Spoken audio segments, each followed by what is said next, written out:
So it finally happened. That's right. Buyers and sellers are on opposite ends now. We finally entered a buyer's market. Here's what the buyers are going to say. Yeah, baby. And here's what the sellers are going to say. It's not over till it's over. Yes, it's true. We're finally in a buyer's market. We have one of the worst contract ratios that we've had going back over 15 years. Let's get into the information and see where we're at in this crazy Phoenix market. So when I go to the Cromper Market Index right here, you can see the chart. Now this is going back to 2001. If you look at the chart, this is based on supply versus demand and 100 being balanced. If you look at back here in 2001, back to 2004, we had a balanced market. Then we had a seller's market, meaning the sellers were in control of the market. Then we came down into a buyer's market in 2007 and 8. The market went up. Sellers got stronger, but you can see again, relative to 100, it wasn't a crazy market. Now let's jump over here in 2020 when interest rates started to drop.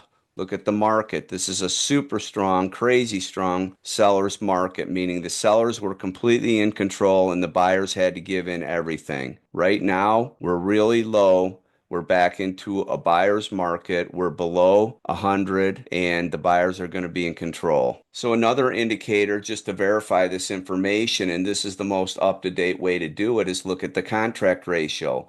It's the number of homes on the market versus how many are going under contract. Right now, we're at a 30. That's one of the lowest contract ratios to inventory that we've had in over 15 years. That's another sign right there. Now, I'm going to give you another example of a home that I've been following, and you're going to see what happened on this transaction. And what it includes is a price reduction and other things. So let me show you this particular property. So this particular property is located right next to the Fashion Square Mall.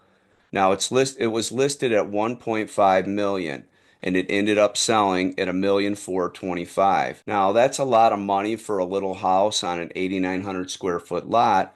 But when you look at Google Maps here, you can see right over here is the Fashion Square Mall. You can literally walk 2 blocks over and you can be at the mall.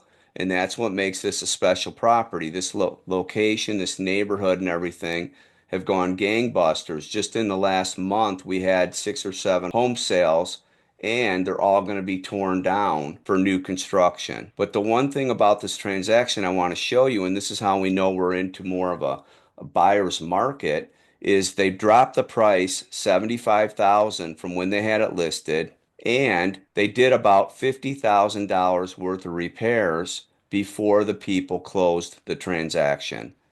I drove by this property. I saw what they were doing. They had issues with the septic system, which this neighborhood now has sewer run through it, but they never connected. They had some major roofing issues and they had a big renovation from a flood that they had to complete the work on. So that's what's happening in the market right now. If we would have gone back a year or two, this home would have probably had multiple offers on it because there's new construction in the neighborhood selling for around 2.6 million.